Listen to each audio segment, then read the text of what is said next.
What's up, everybody? I'm Dylan Foreman here on What's the Big Deal, talking with my main man. He used to be at the News Tribune over in Tacoma, is now with Scorebook Live Washington, Todd Milles. Todd, thanks for sitting down and talking with me, brother. It's been a while. I feel like I've ran into you in so many different facets of sports media, whether it's been Mariner stuff, covering high school sports at the Tacoma Dome, or you covering me when I was in college. Man, thanks for sitting down and taking the time. I appreciate it. So when I do my promo on my Twitter handle, Many Hats Milles, I'm gonna let you be the spokesperson, because you can actually vouch for me on the different things that I cover. But now that you're becoming one of us, man, it's good talking to you. For all you guys that didn't get to see Dylan play basketball in high school and college, this guy could hoop, man. He was a heck of a basketball player in college. I was thinking about it earlier today.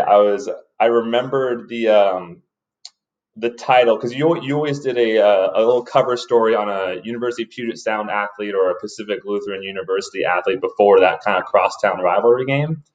And I remember one year it was me, obviously, what you're just talking about, but I remember the title. It was blocking shots and breaking hearts. And it was awesome at the time, and it was like, again, it was a very nice article, and I appreciate every word of it. But looking back on it, it's the funniest thing for me to look back on and remember the actual title, blocking shots and breaking hearts. And for anyone who knows my athletic ability, it's about like 5 inches.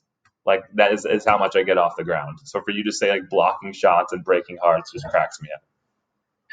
Well, that's fun. You know, you're not the only one that actually remembers headlines, and as you know, most people maybe out there don't know that writers very rarely, especially in newspapers, they don't write their own headlines. They can suggest a headline, but that is written by somebody back at headquarters, a copy editor, a slot guy, or whatever. But yeah, another guy that always reminds me of the headline I wrote on him in the very first story is Isaiah Thomas. And every time I see him, he reminds me. He goes, "I remember when I was a sophomore. I remember." He recites it. He recites it every time I see him. I mean, I've forgotten it. I mean, I've written so many stories over the years that I can't remember every headline. But there's something about a really good headline that kind of sticks with people. So yeah, I know you only got like a 5-inch vertical, but man, I'll tell you, when you played at Bellevue, you were a heck of a defender, man. You could defend anybody, and I know Coach O'Connor expected that from you guys across the board. And then obviously with Dickerson, kind of out of the same mold, he was definitely a defensive first coach. So it kind of fit the mold. So even though you could only get up a few inches off the ground, but you could lock the other guards, from what I remember anyway. Hey, Todd, that's why you're my favorite reporter in the area, man. You're too kind. You're too kind. Well, let's take it to where we both are now. Obviously, we're having to do this virtually, and for the past, you were saying 8 months, this has kind of been your life, especially with Scorebook. How have you been handling having to do reporting via this kind of interaction? Yeah, I mean, we've had to really be creative in our content production. I think I explained to you off air, and for the listeners, a lot of what newspapers build their sports coverage around is around games. Right. That's kind of why you're seeing newspapers kind of struggle in their pivot away from games when there's no games being played. Right. It's just such a routine. And being a newspaper guy for almost 25 years, I get it, man. It's hard. So the good thing about shifting over to Scorebook Live Washington, and I've been in this now for about 18 months, it's a different coverage plan. We can pivot to and from things a lot easier because we're not so grounded by game coverage. I mean, we'll cover the big games, but our coverage is a little more diverse. We do a lot of a list of the 5 best discus throwers in state history, right, or stuff like that. If you're a reader or you're a fantasy sports player, when you see a headline like the top 11 NFL running backs playing in 2020 and you're a fantasy football player, there's something in your brain that says, I got to click on this story. Right. We're taking a little of that to and sort of localizing it, with Washington high school sports, and then obviously with some Idaho football here this fall. So, and then we sort of supplement we sort of supplement with our other coverage, a lot of feature stories, theme stories, obviously WIAA. There's been a lot of news about the WIAA and its battles with the state government trying to get sports up and going again in 2020 and 2021. So we've had enough to keep us busy. Would I like to be out in person covering more games and talking to more athletes? That's kind of my personality. I like to be out there, kind of the boots on the ground. Yeah. But as as well as anybody, it's that's pretty much darn near impossible right now. And we'll continue to be here for the next few months. Yeah, I was just about to ask. This was my follow-up because you just mentioned the WIAA. Have you heard anything on your end about? I think the executive director just came out with a really cool kind of op-ed piece on the website, talking about how sports does need to come back and come back soon. Have you heard anything else on the WIAA's front, or other schools or other athletic directors that are kind of starting to push more towards, hey, let's get these kids back in the gym, back on the field? Yeah, I mean, I think you're going to see this message moving forward from the WIAA. They've sort of, as an association, it's sort of bit its tongue through all this. They've had to work with the state governors, or the State Department of Health and the governor's office, to try and get on the same page. It's been very, very difficult for the WIAA to do that. And they've sort of been held hostage here in trying to abide by what the governor wants and what the Department of Health is recommending. Right. And so I think Mick sees the mental health side of this with the student athletes that obviously that's something that doesn't come under risk management. As we all know, risk management in high school sports is a big deal. It's what empowers teams. It's what protects schools and districts if somebody is seriously hurt, or if somebody died on an athletic field. Right. And right now, COVID comes under the whole COVID umbrella comes under the risk management umbrella. But the mental side of this doesn't. And I think Mick is looking out more now for the student athlete than maybe he was, at least publicly, in the summer.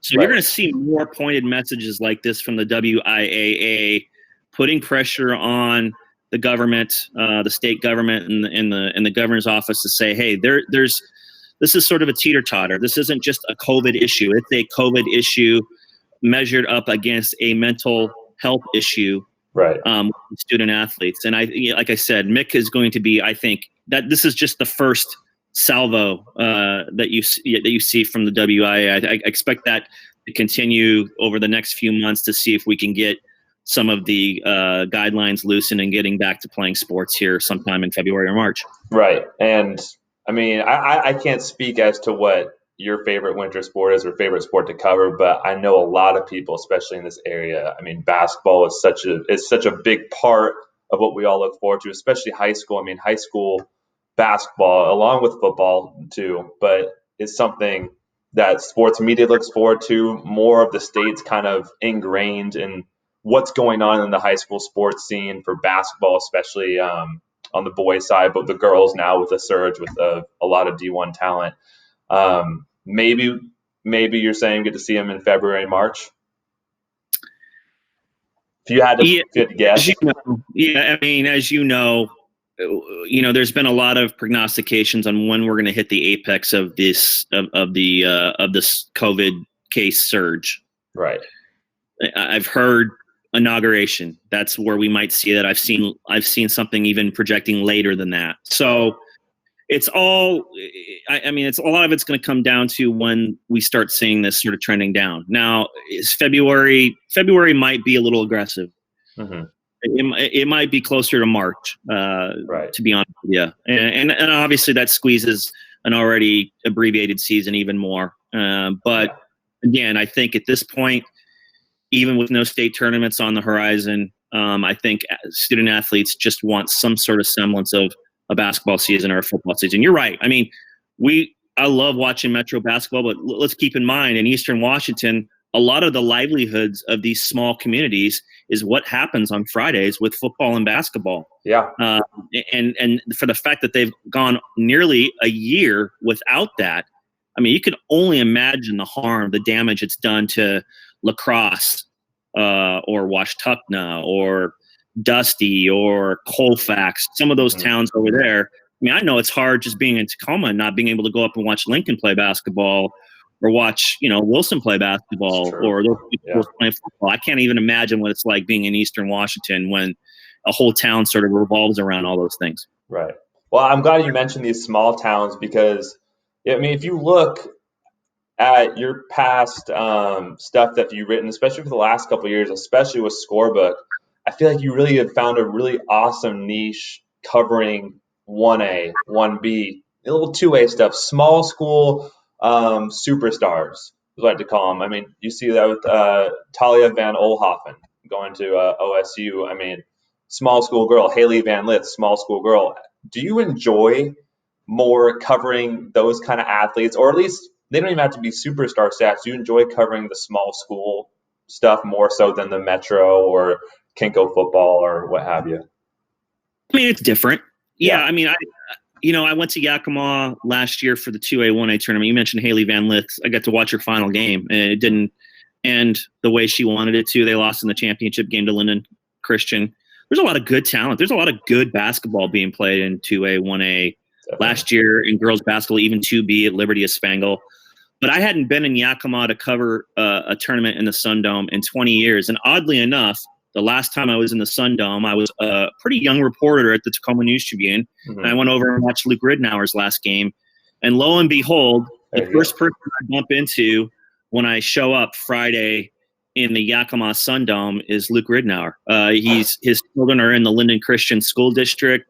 There's been talk that he might get into coaching up there in that pipeline. Don't be surprised if someday he ends up being a coach at Linden Christian. He has the gym and the private facility up there in Linden. So it was kind of a blast from the past seeing him 20 years later, knowing all the great things that he's done in basketball at Oregon and in the NBA. But I do enjoy going over there. I love the Sun Dome. One of my bigger regrets, though, is never having attended the B tournament in Spokane. And I know they put on a really good show. And I think sometimes that's what you see at some of these smaller venues for the small schools. They take such pride and they get such a great turnout. You'll see some of the better turnouts in basketball in some of these smaller tournaments. Right. So it's electric. That Linden Christian Kashmir girls basketball game for the championship, it was full. It was that you could feel the tension between the two communities and the teams, and it was fantastic. And I do enjoy that. I do enjoy a different pace, a different look, a different type of athlete. And I really enjoy being back in Yakima. Do I love being in the Dome and watching Michael Porter Jr. or Paulo Banchero? Justin Holt back in the day for Lincoln. Yeah, absolutely. I mean, that's basketball in the state probably played at the highest level. Right. But I never want to forget, the smaller towns that take great pride in their athletics, and it shows in not only the quality of basketball, but the quality of fan that shows up to support them. Right. And also to add to that, I feel like, and you may have a different opinion, but you've covered local college, PLU, UPS over at the News Tribune. You've covered national headlines. You've covered pro headlines with the Seattle Mariners, UW Huskies, a lot of big programs, but then you've also covered the smaller local stuff. Do you still prefer kind of that local stuff compared to that, AP big news headline where you got to write a blurb on this quick Mariners game or something like that? I mean, I love Augusta and the Masters. When I was trying to prep for the U.S. Open and trying to come up with a coverage blueprint for a type of golf tournament that Pierce County's never seen before. Mm-hmm.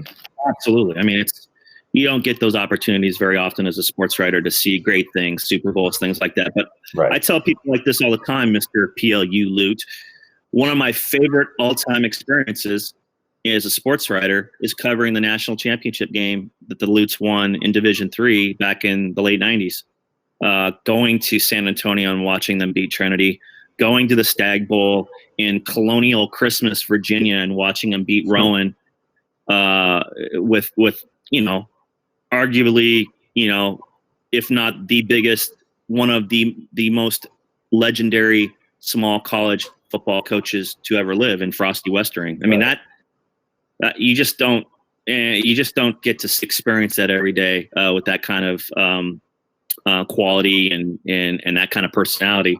So, I mean, Many Hats Milles is my Twitter account and my Twitter handle. I know I've said it, earlier in the podcast, but I kind of like the variety. I kind of like not being stuck to one thing. I've got to cover a lot of really cool things, but I like coming back from Augusta and going right into high school baseball. I've never felt like I've been, too big timey for, to go out and cover an Eatonville baseball game or a Division III softball game. I've enjoyed it at every level. I've enjoyed it for what it is, and I've never kind of stepped out of those bounds. And that's probably what's kind of kept things fresh for me. And I've really enjoyed my very long ride career in sports writing.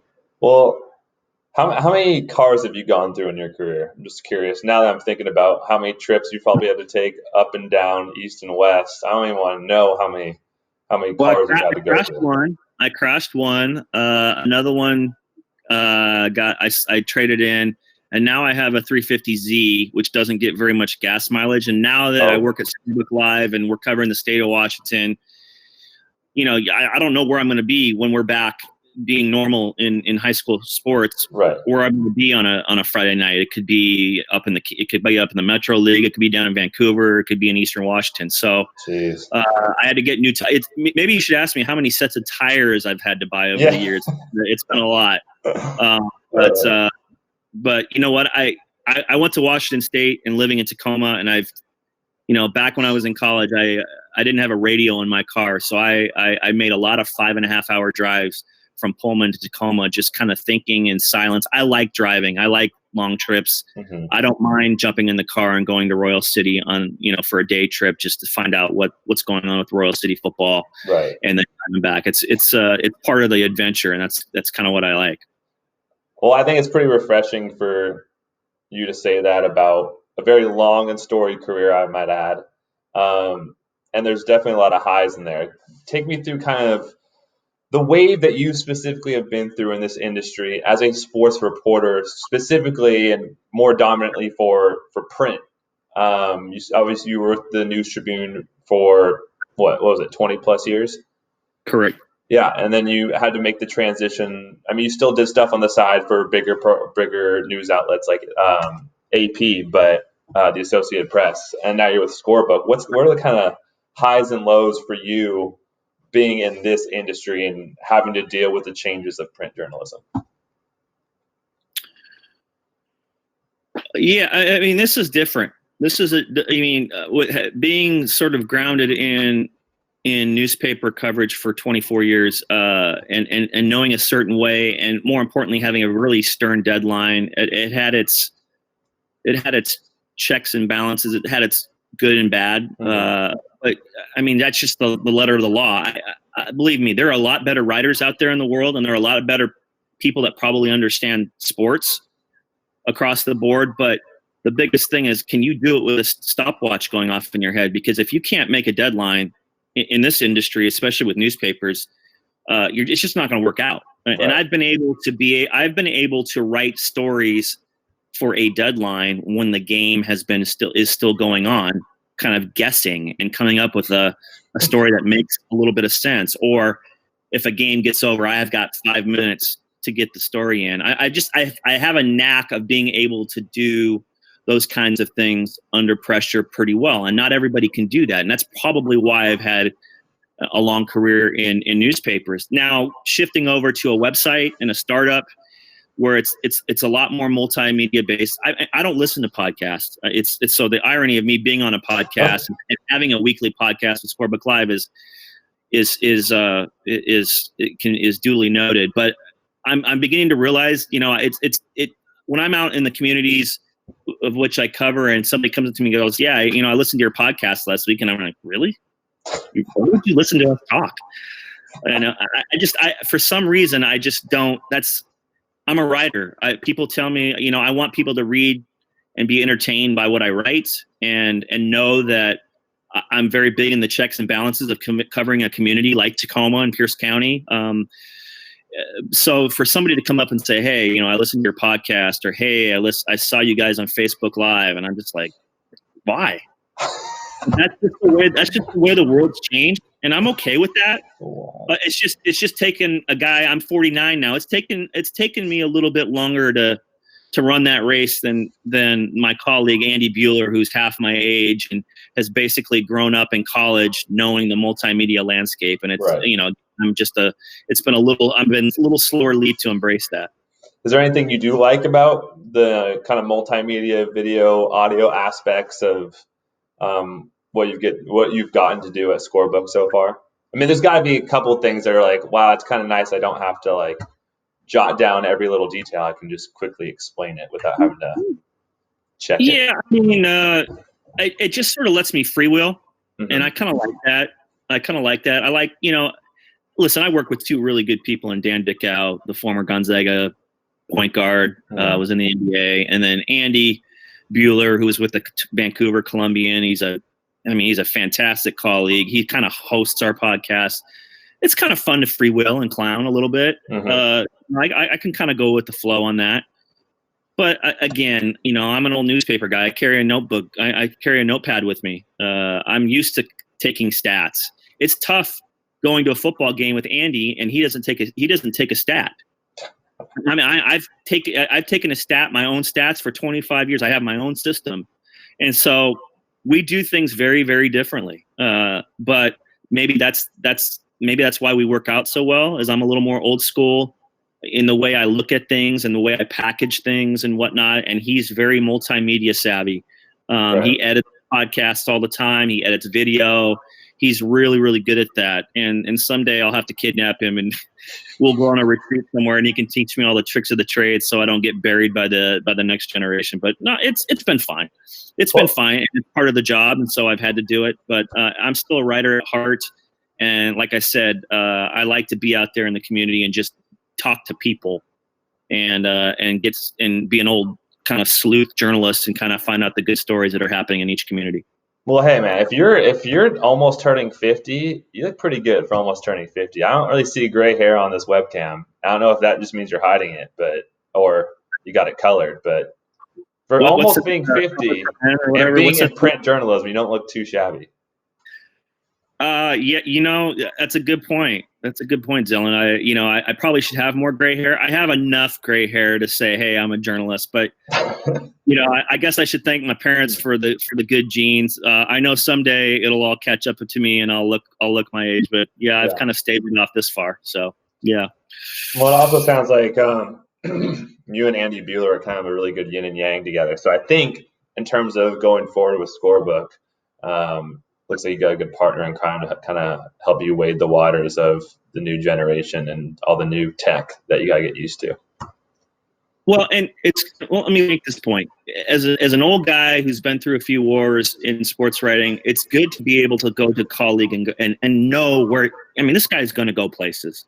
I don't expect Andy to be at Scorebook Live for 20 years, like I was at the News Tribune. This guy's going places. So it's nice to be able to just say, hey, Andy, go out and cover Metro League basketball. He's our boys basketball contact. Yeah. So, and I think if you polled 9 out of 10 people, would you rather cover boys basketball or girls basketball? No offense, girls basketball. I love watching it. But I think most people would want to go out and watch the boys play just, for obvious reasons of above the rim and things and the NBA. And I love watching girls basketball. I am a big believer in making sure coverage is as balanced as can be.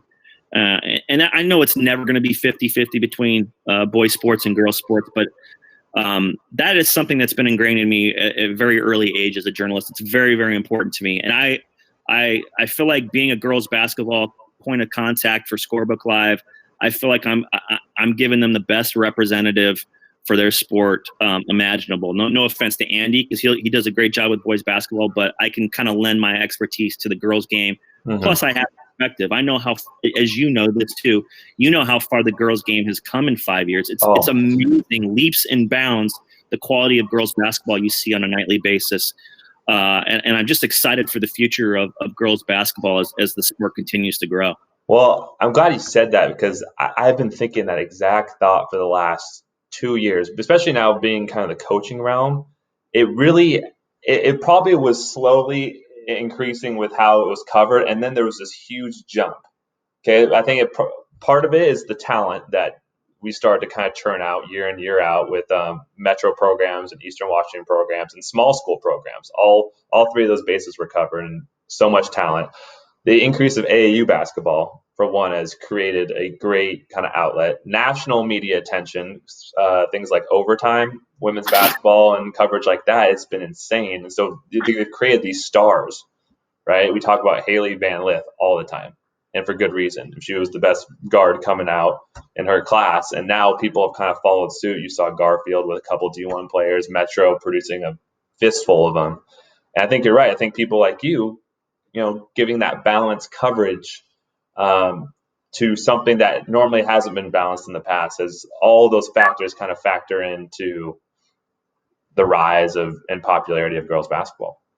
So thank you for that. I just think the quality, it's a quality product. It's the quality in the product speaks for itself. And like you said, I watched, and Dylan, you know this, the quality of ninth graders alone that I watched last year in girls basketball. Dude.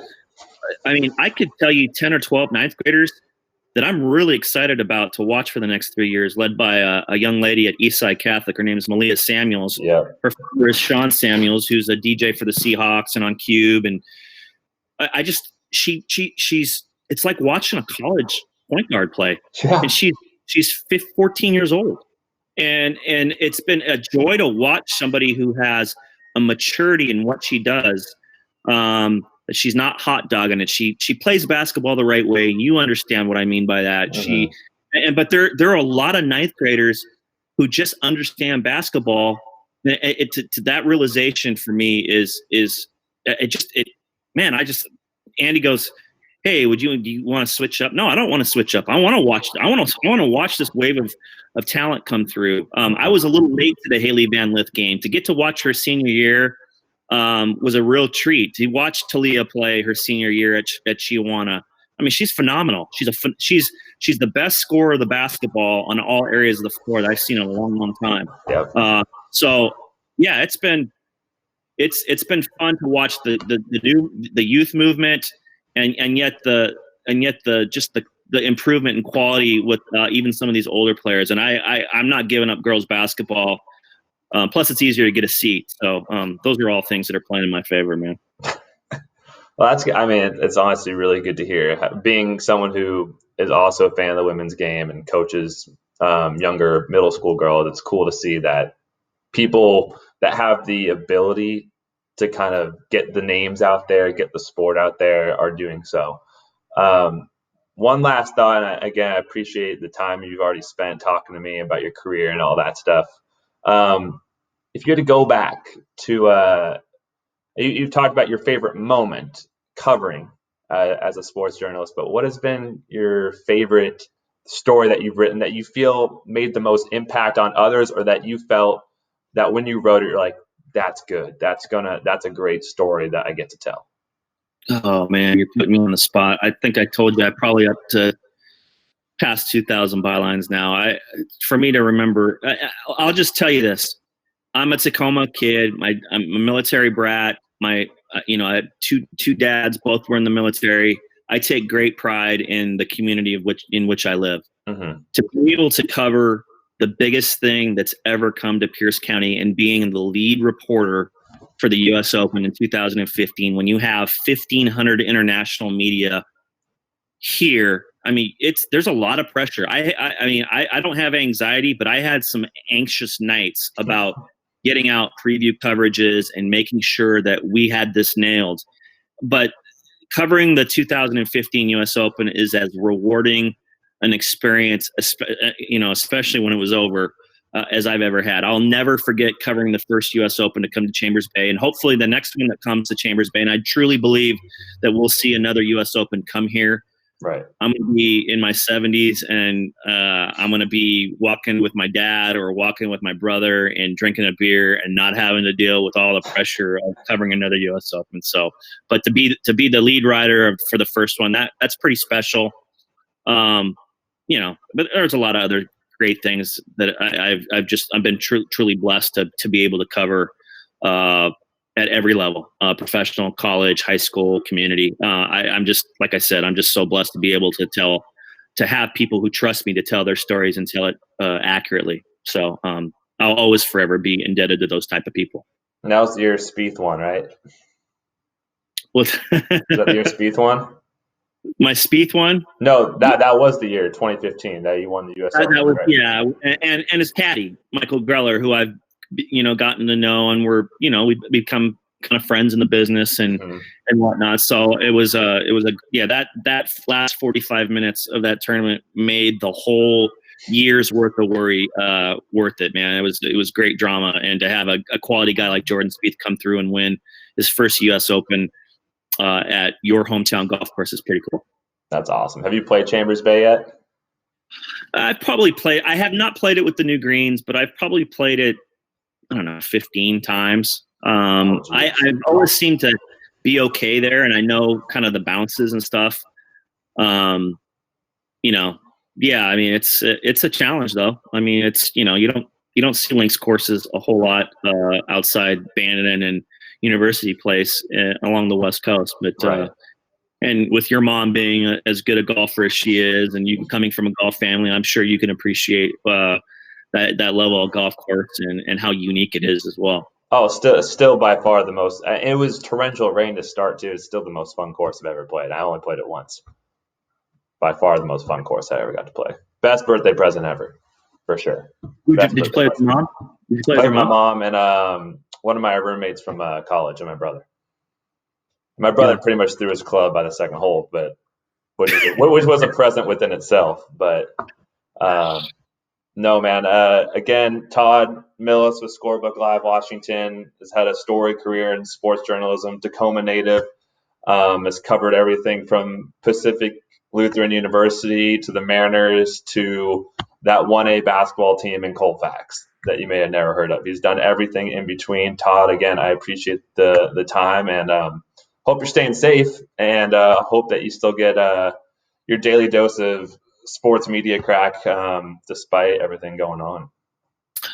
Well, thanks for having me, Dylan, and you and your family have a happy Thanksgiving. Appreciate it, brother. I'll catch you later.